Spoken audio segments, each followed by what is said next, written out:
Matt, listen, good to talk to you today. Thank you for joining me on Core Talks. Today we're talking about the C-suite and the motivators around the C-suite characteristics and taking transformation to the next level. So help me understand a little bit from your lens, what characteristics do you see in the C-suite today?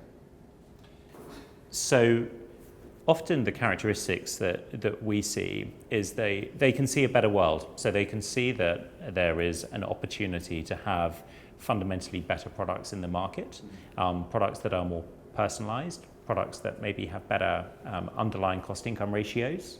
But they also see a world where getting to that point is very, very difficult.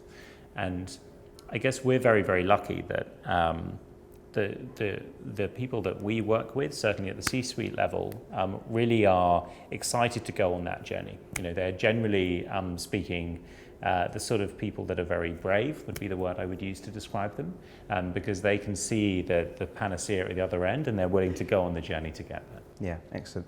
And so commonly at the C-suite, you'll get objections. I'm sure you've heard many objections. Can you share any of those objections with us today?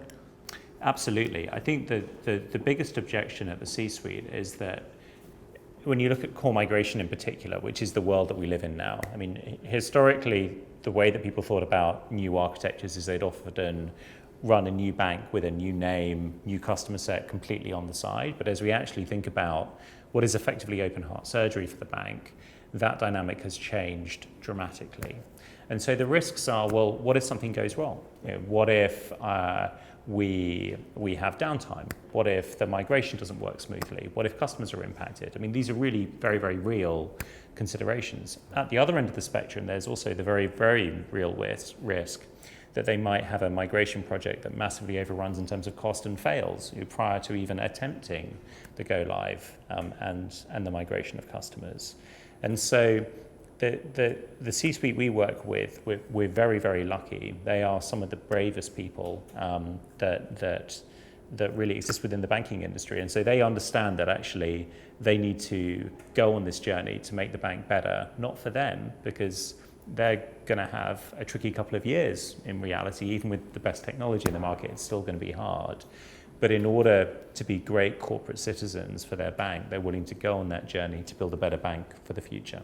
Yeah, excellent. And options bring with it cost. So cost, given that there's a focus on ROI, how do you see customers or the C-suites making those ROI decisions? I think with everything there is a cost.